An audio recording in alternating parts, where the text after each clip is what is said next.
Welcome to Hiraeth, the home of modern Welsh politics. After the Senedd election in May, First Minister Mark Drakeford declared that the environment would be at the heart of his new government's decision-making. In no way has this been emphasised more than with the creation of the Ministry for Climate Change. The subject has been firmly on the agenda of previous administrations, but will the change of name show a change of emphasis? Joining Kerry and I tonight are Jess McQuaid, Head of Policy and Advocacy at WWF Wales. Hello, Jess. Hello. We've got Gemma Beer, Head of Policy and Research at Keep Wales Tidy, and also our most appearances ever from a guest, I believe, Gemma. You've taken that crown back. That's fantastic. Pleasure to be back. Wonderful. Thank you very much for coming on again. And we've got Neil Lewis, who is an environmental entrepreneur, climate change manager at Carmarthenshire Energy and leading light of Charge Place Wales Limited. Hello, Neil. Good evening. Hi. Thank you very much for coming to talk to us. Welcome all. I'm going to kick us off tonight to climate change. It's fair to say we've been here before, really, and in our election pods, we ask guests to review the government's past performance on policy areas. I'd like to ask you all to start here tonight. You know, we've had 20 years now of devolution and government administrations, and they've done a lot to tackle a clear global emergency, but it was one of the really been at the top table of government policy making since at least 2006, and Al Gore's An Inconvenient Truth. So, Jess, can I ask you, how do you think the past 20 years of devolution has tackled climate change? Well, when I was reflecting, when I was asked to come on to this podcast, I think I particularly start to get involved as a stakeholder, reflecting on how the government was tackling climate change and also developing policies since about 2010. So at that point, Welsh Government pretty much was responding very well. So I think it took Al Gore's kind of Inconvenient Truth strongly. There was lots of kind of shows about it in the community that were funded, and they developed the Climate Change Action Plan 2010 was launched.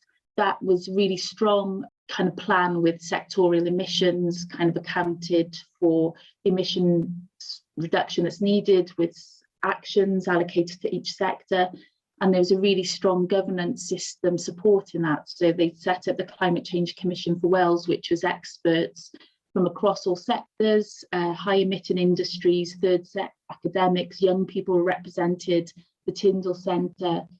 They had a well-resourced team in the civil service, a value-based kind of passionate minister.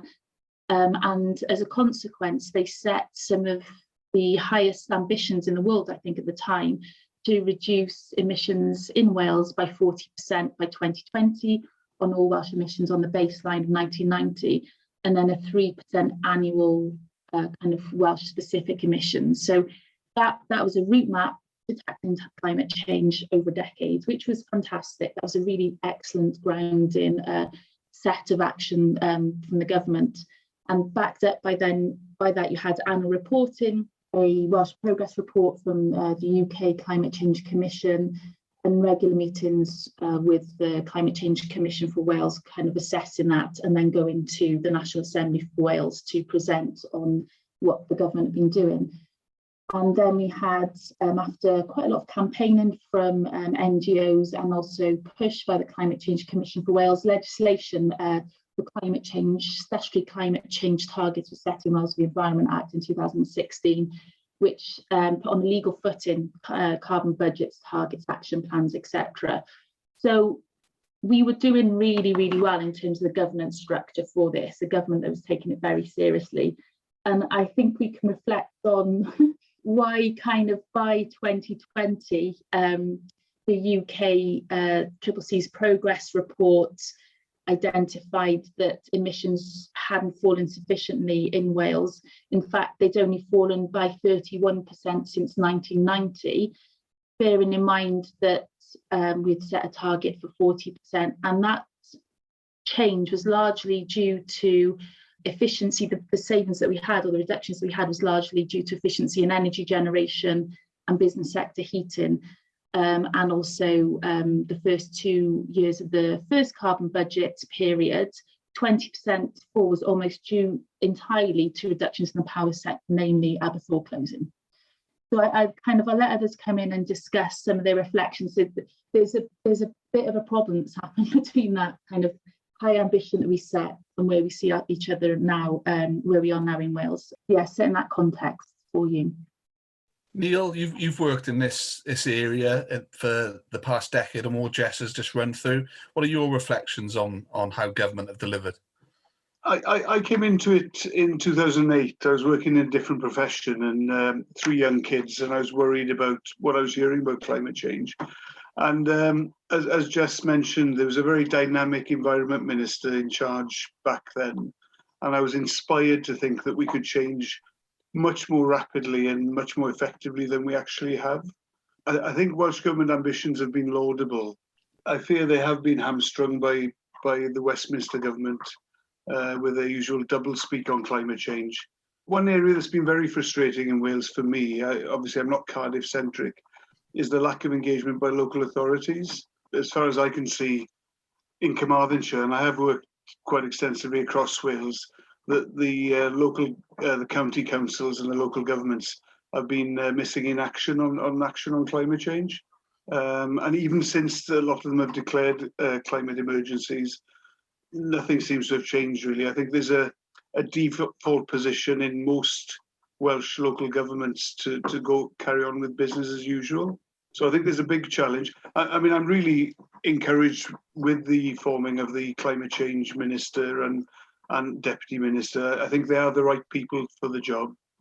And I think it's great that they've got overarching remit, and also that they seem to have general support from many politicians on the other side of the aisle as well in Plaid Cymru. So let's hope the future is a lot better than the last 10 years, I would say. Jem, you've also been in the environment field. You and I have worked on various projects over that past decade or more. You know, what's your reflections on government's delivery in that time? I think that the Welsh Government's aspirations in this area, kind of like Jess and Neil have set out, really have always been laudable. And I think we've got a lot of positive ambitions in Wales, and there is a kind of sense that we can do a lot as a small nation. Generally speaking, that attitude has kind of prevailed. We've had a lot of environmental wins, but I think progress has been too slow, much too slow. I think we've missed quite a lot of opportunities. We kind of felt like we were getting somewhere, and then the Brexit referendum happened, and obviously the conversation, like the priorities and the shift of focus in regard to the environment all had to kind of change and be rewritten to some extent. But I will say that the not just the structure of the climate change department now in the new Senedd, but the people involved, including Mark Drakeford himself.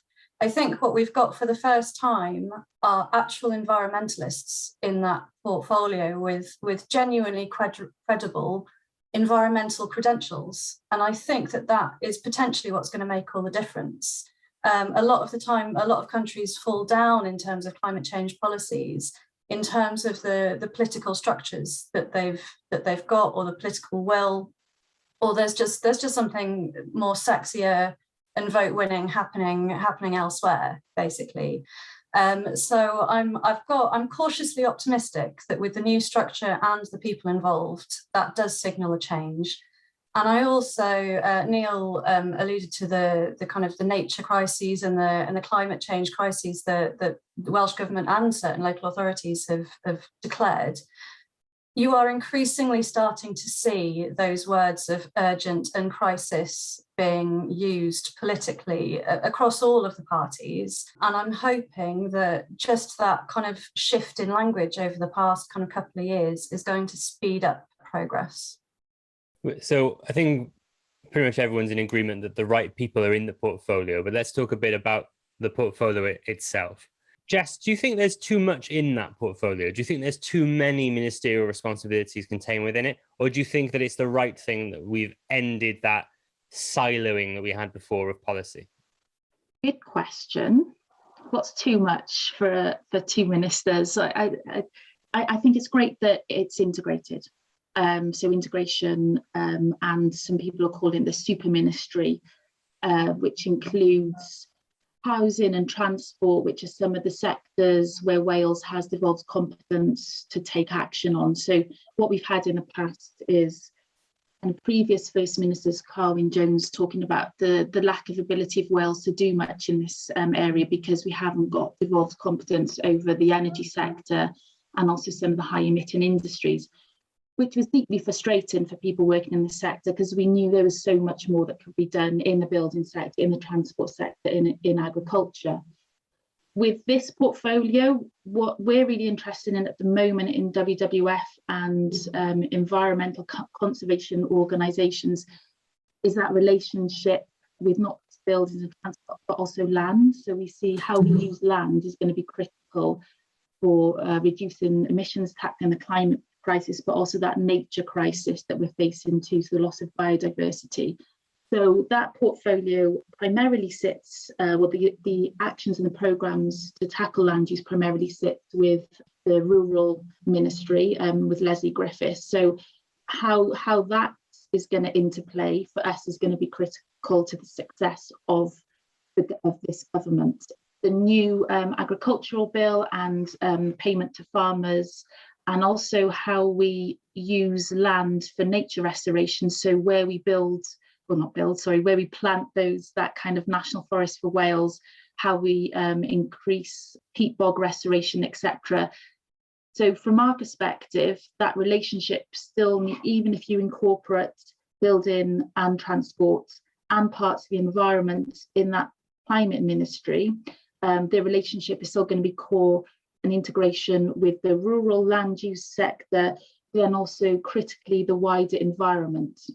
So the wider economy issue, so how they work with the economy minister and how they build back better and introduce emission low carbon investment and nature restoration into our COVID recovery. So is it too big? We'll have to see how they get on. I'm not sure historically people have had bigger kind of ministries. The economy and health sound pretty big, so it's probably not too big. It could be bigger from our perspective, but they're still going to have to work really, really closely with other department ministers. Neil, with everything that Jess has said in mind, do you think it's too small then? Do you think there's actually areas where there could be more interplay between policy areas? Yeah, no, it's some really good points Jess mentioned there. I think it has to be big because it's the biggest problem we face, I would say. The biodiversity crisis and the climate crisis, they infiltrate every aspect of life. I hate to be negative about the last 10 years, but what we've demonstrated is that the Welsh Government, whilst their ambitions were very good, they didn't have all their ducks lined up. So, from the community energy sector point of view, we met so many problems in the planning system that they didn't get in order. There was no material benefit or consideration from the community ownership aspect of renewable energy projects. And a huge problem has been natural resources Wales as well. We tried to build a hydro scheme on the River Teifi. There was an existing woolen mill that closed down in the 80s, and it took them 7 years to give us permission, and by which time it wasn't financially viable. So, if we can have a ministry that overarches and tries to get all of these things, in order, that would be very encouraging. And we haven't got time to delay anymore. We've used that 10 years badly, and we need to improve our rate of delivery. So I think it needs to be big. There is a concern. I mean, I've met with Lee Waters about EV car clubs, and at his request, and his ambition is clear. I'm sure Julie James' ambition is clear, but whether they can deliver on all the different factors that we need delivery on. So they need to be able to delegate, and they need the power to make sure that the people they do delegate can act as quickly as we need. So it's a complicated picture, but I'm hopeful for once. Gemma, with everything Jess and Neil have said in mind, what do you think that this ministry needs to deal with and grasp quickly? And what has your analysis been of the programme for government? Obviously, the recent programme for government released by the Welsh Government had 2 pages full of plans for the climate change ministry. Have you made any analysis of that yet? I think in terms of the portfolio, I think if you look back the previous minister with Leslie Griffiths, I would say that her portfolio was too big. She had absolutely everything, and it was the only portfolio in government who weirdly didn't have a deputy minister attached to it. So 2 ministers is a good sign, and that integration, I'm reluctant to criticise it because it's something that we've been calling on for such a long time. That it does need to be integrated in that sort of sense. The rural affairs bit, sitting with Leslie Griffiths, is kind of, it'll be interesting to see how that plays out. But hopefully her previous role as having that massive portfolio will play a big part in how that fits together. I think the biggest challenge is the economy portfolio, and everyone talks about a green economy programme for government. Everybody's got a different definition as to what that means. And the programme for government was heavier on the environment than we've had previously, and that's extremely welcome. And I'm not sure whether it's because of Lee Waters' previous role in Sustrans, of course, before he entered the bright lights of politics and stardom. It's very transport heavy, and that is absolutely, it's one of the massive challenges that we need to face. But it was a little light on the nature and biodiversity side of things. And again, with Welsh Government, I don't think anyone can really level the criticism at their aspiration. And I think they are genuine in their aspirations of what they want to do. But I think it was a light on detail for the programme of government. So I'll be very interested to see how some of those things play out.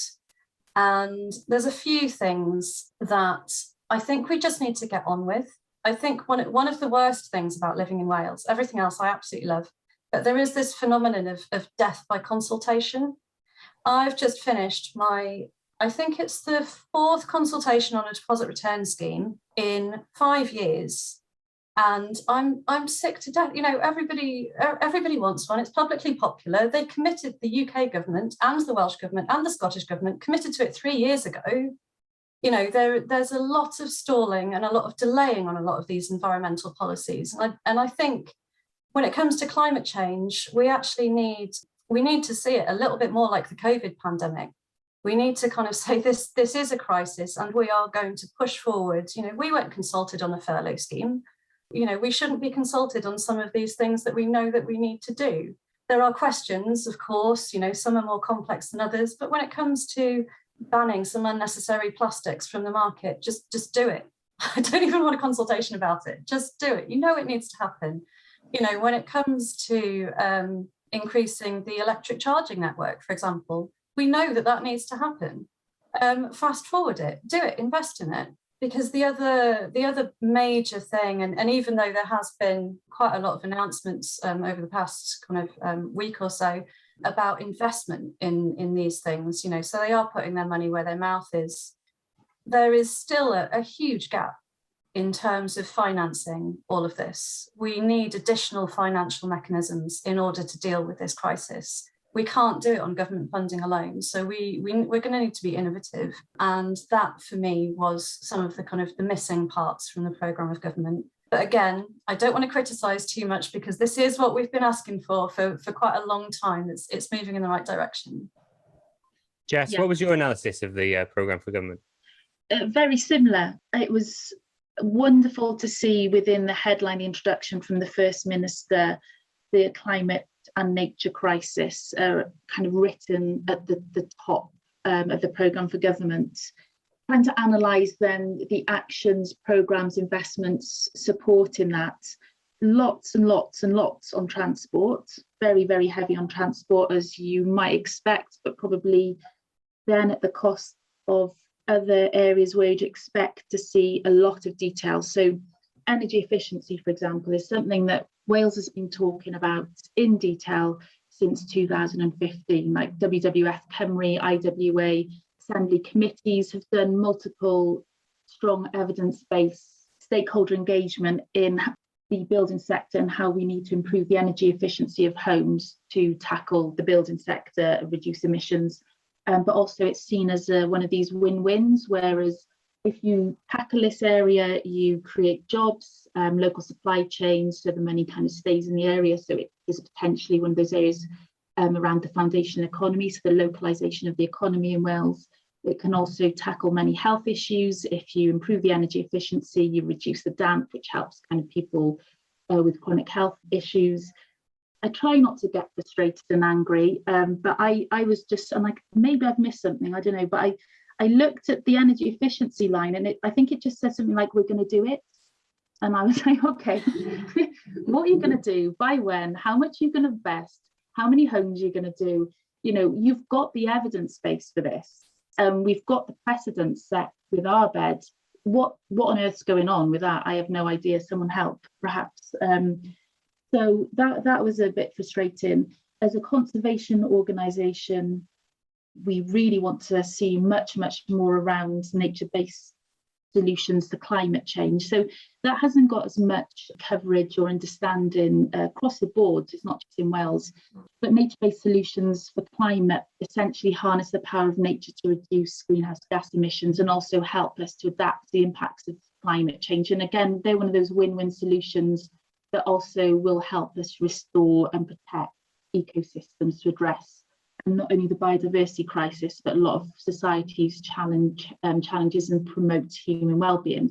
So kind of tree planting and forests are probably the most well-known nature-based solutions, but there are many more, including peatlands, salt marshes, seagrass. So that was actually in there, which is fantastic. So there's so much potential in Wales and across the world globally around blue carbon. So that's using the sea. It's often overlooked. Fantastic that we've got this national forest. But the investment in certainly of peatlands, and then also kind of scale and commitment to blue carbon, etc., could have been much stronger. Like was mentioned, this idea around innovative financing, so how we can lever smart financing through governments, NGOs, businesses, to try and amplify and increase the investment. When we've done some analysis around the level of investment that's needed, it's kind of needs to be almost 5% of the total Welsh Government budget by the end of this Assembly term. I need to check that probably, but it certainly needs to be approximately 5% to kind of give us the capital that we need to make these changes. It's been nowhere near that. So we need to see more on innovative finance, and that needs to see a lot of time going in to help support that change in financing in Wales. Neil, I don't know if you want to mention the programme for government, but I really want to ask you about, your area of specialism around renewable energy. Mm-hmm. And, what you said earlier on in the pod, I think is spot on. I don't think we have taken those opportunities in the last 10 years. We've got some really good schemes, but we really haven't taken full advantage of those feed-in tariffs from Westminster. No. For me, there's a community energy project I look at every day, which we weren't given permission to do. It's a roof which we had finance for, and we could have put it in place, and we just didn't get that public sector support to make it happen. I think there's a change now. I think it really is very much in the mainstream, even without those feed-in tariffs. Where do you think the industry will go now for this decade? Is it going to really push on? Just briefly, if I could mention innovative finance, there's a great example in Robert Owen Community Banking Fund, who've been working with Powys Council on zero interest loan funds for energy efficiency projects. And if you look at the data for Powys, there's so much more domestic scale renewable energy, green heat and energy efficiency projects being funded. And that's money that's neutral. The Powys Council are lending it at 0% to Robert Owen Bank. Robert Owen Bank are doing the assessments and lending it to the domestic market, and they're getting the money back, whereas all the other local authorities are just giving the money back to central government at the end without using it. Again, as you say, Kerry, we've been so slow at taking advantage of all the opportunities. I've written a long list of things I'd like to mention, but I mean, back to what Jess was saying about the nature crisis, maybe farming is the opportunity there, because whilst obviously I'm unhappy about Brexit, maybe getting rid of the common agricultural policy is a huge opportunity for biodiversity. And Welsh farmers need to take that opportunity. And one thing we're working on in Carmarthenshire is local supply of produce for the schools, with Simon Wright And when you talk about Wales not taking up opportunities, look what Scotland have done with EV charging. You know, they've taken 30 million from Europe to put in a really robust network across the whole of Scotland. And Welsh Government were just waiting for BP to come in. You know, it shows a lack of ambition, lack of understanding of the sector. The good news is from all of this, and there's a lot more we can talk about, there's a lot that we can do a lot better. And as you say about consultation, I mean, what's happened with EVs with Welsh Government is they keep consulting and they're not enacting the consultation results. So, you know, what's the point in consulting if you're not going to even do what the consultation yields, as Gemma was saying? One thing I'm interested in as well is I think there's a blurring of lines between farming and carrying on farming as we have been for meat and milk, and climate change. In Carmarthenshire, I know that the cabinet member on the county council, she's a farmer. She's only just taken up the role now. Kevin Campbell's going up to the Senedd, and climate change is part of her remit. But I wouldn't have thought that she'll give much. I may be wrong, but I don't think she'll have the ability to spend much time on climate change, because her voters are generally the farming community. And so whether we can take the opportunity to act on climate change and keep the farmers on board, that'll be a big challenge for the climate change minister. I think those are all fair comments. And one of the things which surprised me when the new ministry was announced was Julie James was saying that she didn't expect people in Wales to make sacrifices. Jem, do you think that's realistic longer term? We will have to change the way that we live, won't we? Yes, we will, but that doesn't mean it'll be worse necessarily. I think in terms of public opinion and in terms of behaviour change, what you generally find, there's a number of kind of things in terms of public opinion and how we live and our behaviours. So once somebody has experienced an environmental policy, they tend to be more in favour of it. But until they've experienced it, they tend to be, you know, people like the status quo. They don't like too much change. And Kerry, a good example is one that's very close to your heart, I'm sure, is the single-use carrier bag charge. Before it came in, you had a relatively low, you know, public opinion in terms of introducing a charge. Once it came in, the majority of the people thought that it was a great idea. And, you know, subsequent studies have shown that that has changed behaviour.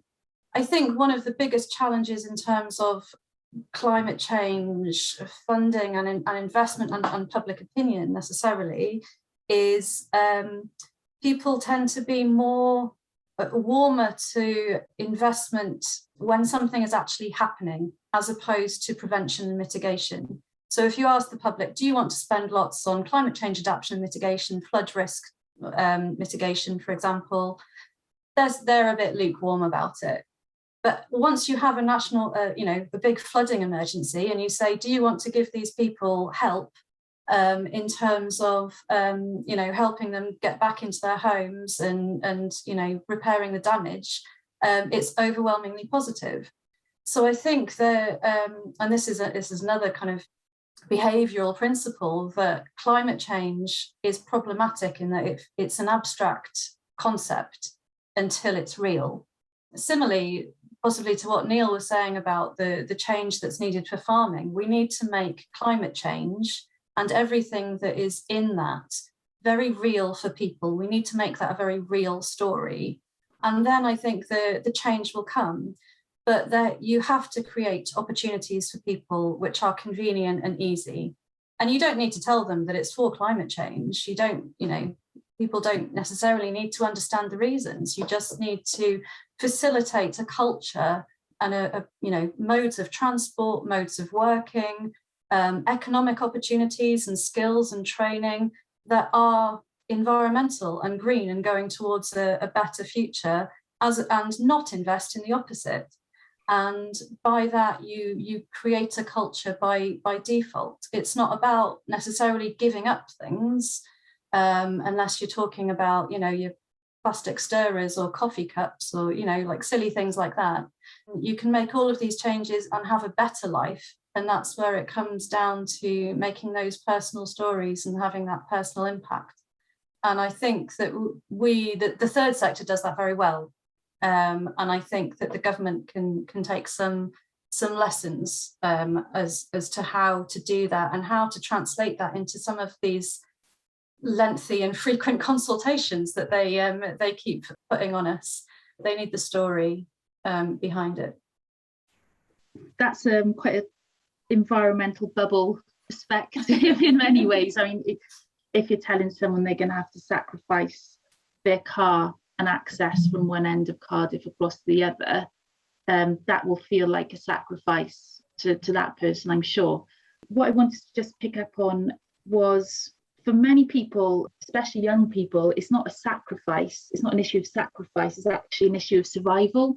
I think you might have seen in the news recently, climate anxiety is really, really a genuine mental health issue for a large proportion of population across the globe, and that includes Wales. So, you know, this is serious. For such a long time, when we, as environmental NGOs, we've been talking about the importance of future generations. That's been part of the narrative of sustainable development kind of since its conception kind of decades ago, but it was never really understood.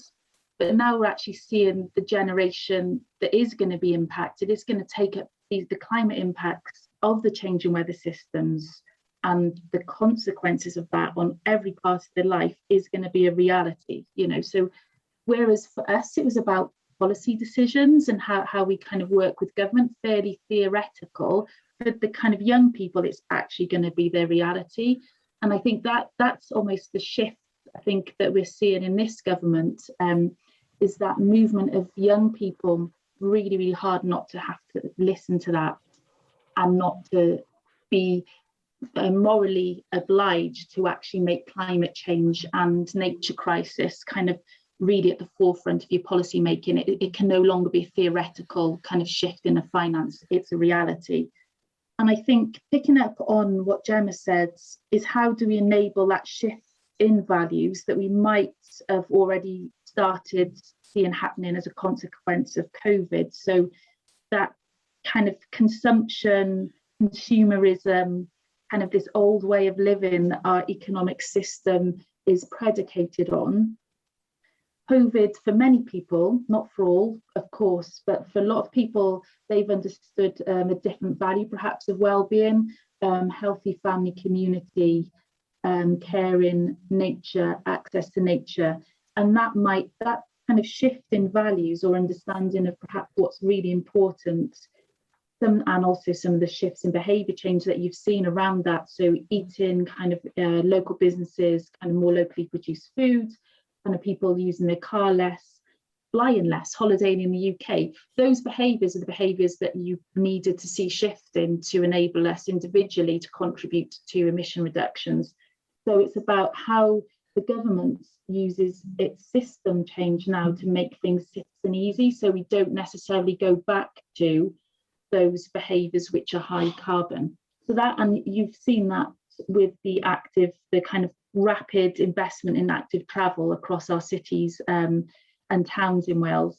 And we're kind of interested, we might come back to seeing the pushback and the challenge that's going to arise over these two worlds clashing now over kind of in travel. It's kind of like an epicenter of that at the moment across Wales. But you'll probably see that happening as well around land use, what we eat, etc. But there's been a load of research done on this. Cardiff University has got kind of one of the best centres kind of in the UK, Lorraine Whitmarsh, which kind of develops, does research on this. But it's also, they talk about selling the sizzle. So it's selling the benefits of these changes in behaviours. So it doesn't feel like a sacrifice, it feels like a benefit. I'd agree with that, Jess. One of the issues, particularly in kind of like government for policymakers, is that in behavioural psychology, environmental decisions tend to be a drip feed. They're not immediate changes in behaviours. So something like buying a new car, for example. So 5 years ago, you might have just gone for the model, the top model of whatever it was that you wanted in the colour that you wanted. But that drip feed of environmental news and information, more and more electric cars are kind of viable now. Well, not where I live in Mid Wales yet, but hopefully soon. And environmental decisions will come into play over quite longer periods. And once you get that kind of critical mass, so then when it's not like you don't go out and decide to buy an electric car tomorrow because you've heard something on the news, but next time when you are in the market to buy a car, that hybrid or the electric option is more of an option because you've heard of these things. So there is something about just keeping climate change on the agenda in the news and in the social media, and as much anxiety as that causes, and I completely recognise what you said about the climate anxiety. I think I suffer from it for myself a little bit, Jess. So it's kind of long term. So I think for politicians it's quite difficult because you might not necessarily get that, yeah, you've done a fantastic policy in that kind of like immediate way that you might do with quite a lot of other things. It's quite a slow progress. It's a process. There's a cultural change that we're going through. We are going through a human revolution, and like many of the other kind of human revolutions that we've been through, we're not going to know the impacts of that or the consequences of that until we look back on it in 10 years' time and go, yeah, that was the shift point, or that was the catalyst. I think climate anxiety is a huge issue, and it's understandable. It's not an irrational anxiety. It's well founded, obviously.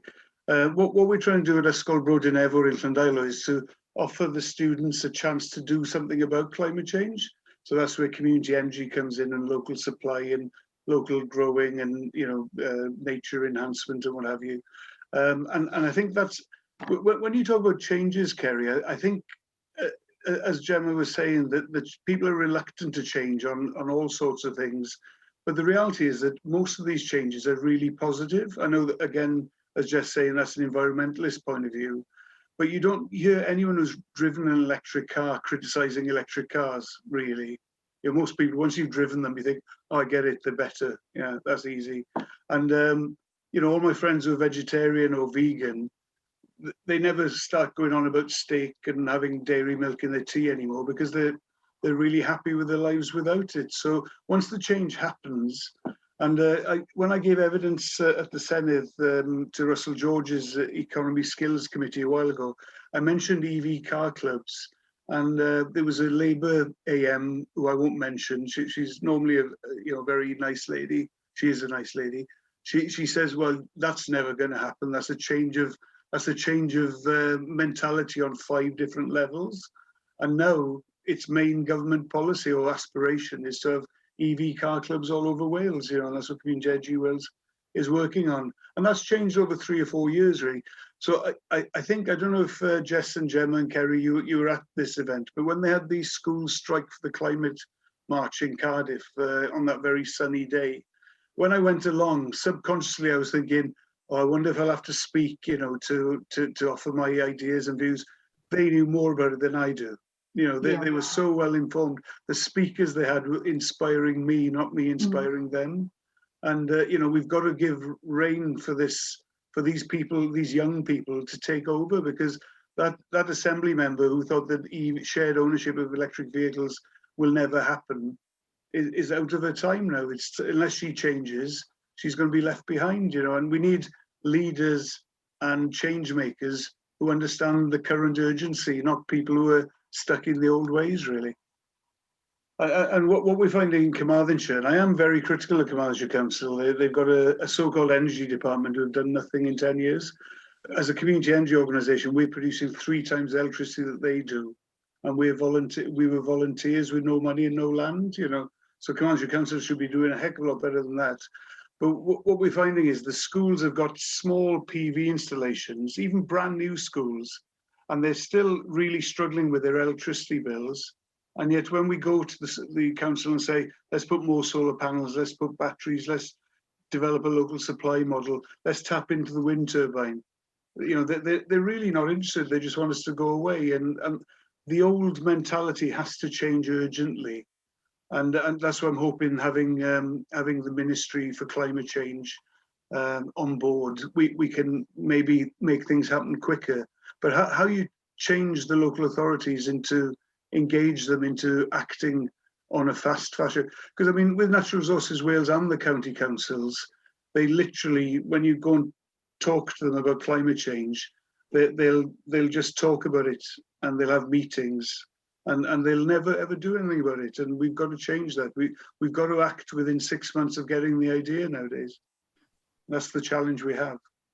Whilst we're on local authorities, there has been a very interesting decision by one of Wales's local authorities recently. Obviously, Cardiff Council, one of the first to pass a motion declaring a climate emergency in Wales, has recently taken the decision to open up Castle Street back to car traffic.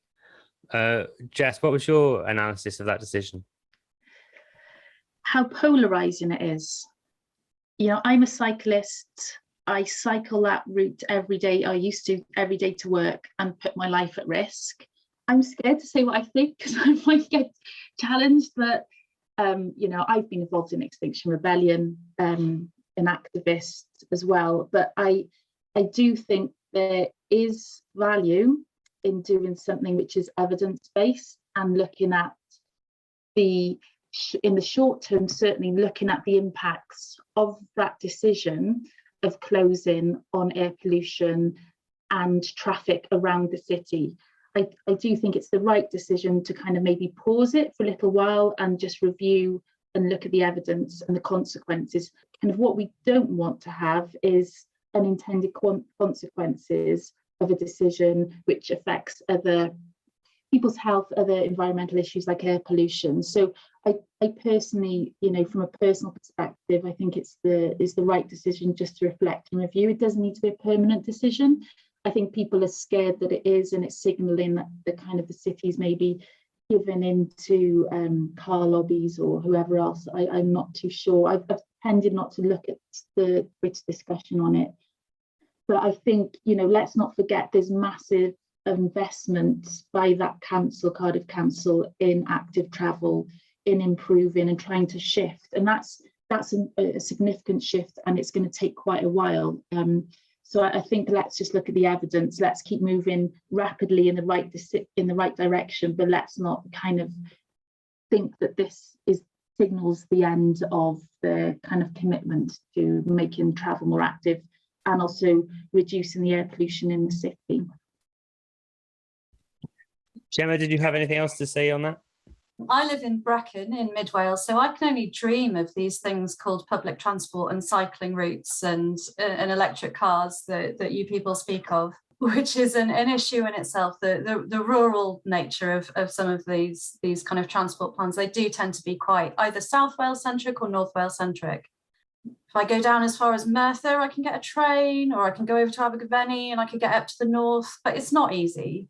But I did want to kind of on a similar vein, the Welsh Government's kind of temporary ban on road building, I thought I'd mention, because I think that is extremely welcome. And again, goes to that kind of evidence-based policy. You know, let's just stop doing the bad things until we can think of a better way of doing things. That just makes complete sense to me. So that is very welcome, but I'm not going to engage in that specific argument about Castle Street. When I've stayed in Cardiff on the rare occasions, I once stayed in the Angel a couple of years ago for something, and I couldn't believe the buses that stop outside the Angel on Castle Street and just keep idling, you know, on a winter's evening. And I did a film of the exhaust with all the diesel fumes coming out. So I think one thing that Cardiff Council should do instantly is declare a moratorium on buying diesel buses if they haven't already, and then actively look at the financing of electric buses. Because the last time I heard, and it was quite a while ago, Guangzhou in China have got like 130,000 electric buses or whatever. And the payback for electric buses is something like 12 years. Because of the low maintenance costs and low refueling costs. So surely a 12-year payback, and that was a few years ago, means that they could get rid of all the diesel buses pretty sharpish. and that would increase the air quality whilst pursuing the active travel ideas and whilst trying to look to reduce cars and obviously trying to develop car sharing clubs on a more socially accepted level. Because one saying I always remember is, when you buy a Black & Decker, it's not the drill you want, it's the hole in the wall. And, you know, people don't particularly want to own cars. I mean, if you cycle through Mid Wales or West Wales, it's where all the old diesel cars go to die. And, you know, if Wales doesn't get on board with that pretty quickly, Jess will find out when she's in Cardigan, all the Rover 75s. And, you know, if we don't sort of engage with a more enlightened transport system, which I'm sure Lee is all over, then we're going to end up with all the diesels from London and Scotland living in Wales. You know, we're going to be in a right pickle, Castle Street or Cardigan. Like the old trains that used to come to Wales rolling stock. Yeah, and they're still buying diesel trains, Transport for Wales, apparently. Last week, they were buying diesel trains. You know, and that's a bit worrying, isn't it? But one good bit of news for Gemma, we have applied for funding for an EV car club in Brecon, so let's hope we're successful. That's very exciting. Thank you, Neil. Without electrifying our rail network further than Cardiff, we are going to be beholden to diesel trains for some time to come. But just because I am one of the most critical of the Castle Street decision, but just to let you know, Neil, Cardiff Council is quite forward thinking on electric buses, and I think they have some and more on order. We've kind of looked tonight at the past and at the present in terms of Wales and climate change. But we want to end tonight with looking at the future. And the UK holds COP26 in Glasgow later this year. And Welsh Government will be there, and they're asking for ideas on what Wales can take to that global event. So, Neil, what would you say is the one thing you want Welsh Government to take to that event later this year? One thing's the difficult part. I think it's a very exciting time for Wales, and you know, I think we've got the right leadership. I think we've got cross-party support for climate change action. I think changing out. I mean, the three elements of climate change are renewables. I think that technology is here. Electrified transport, that technology is here. Energy efficiency and heat is the huge challenge, and I suppose the fourth element is land management, as Jessica was talking about. So I think for Wales, we need to develop farming in a climate-friendly way to produce local produce and strengthen communities and create jobs through energy efficiency as well. So localization and making sure that local organizations can act on climate change and develop models that are replicable across the whole world, really. I think Wales could demonstrate that a small nation can punch above its weight, I suppose.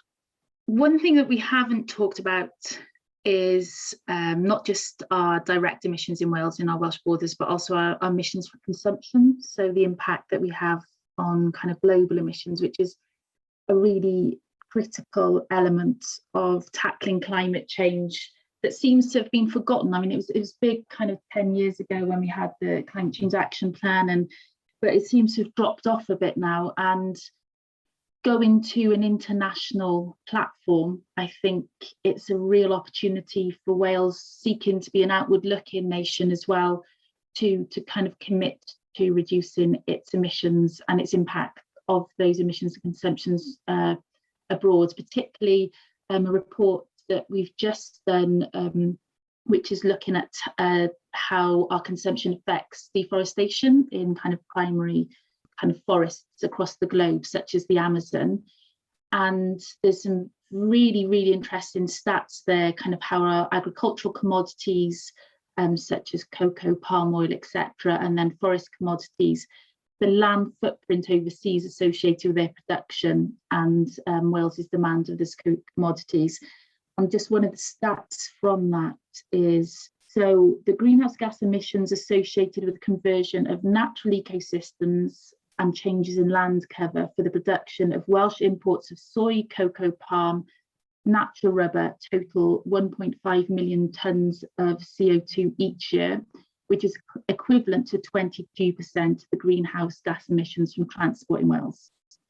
So that just gives a bit of context setting to why looking at emissions through consumption and products and commodities is really important. So there are kind of ways of managing and dealing with that. There's an alliance ourselves, RSPB and Size of Wales have set out kind of a Deforestation Free Wales campaign, which includes starting to account for our global emissions as well from land use, and kind of upping the increase of our consumption emission and how that's fed into our policy making. So I think going abroad and showcasing that we do take our emissions overseas and we have that global responsibility set out in the Wellbeing of Future Generations Act. There's loads more, obviously. Nature-based solutions is one of the key themes. Wales, as recognised by the First Minister and many others, Wales's natural resources and our land is absolutely critical to how we move forward, both reducing emissions, but also addressing and adapting to climate change. So I'd really like to showcase what we've done on nature-based solutions, but also what we plan to do.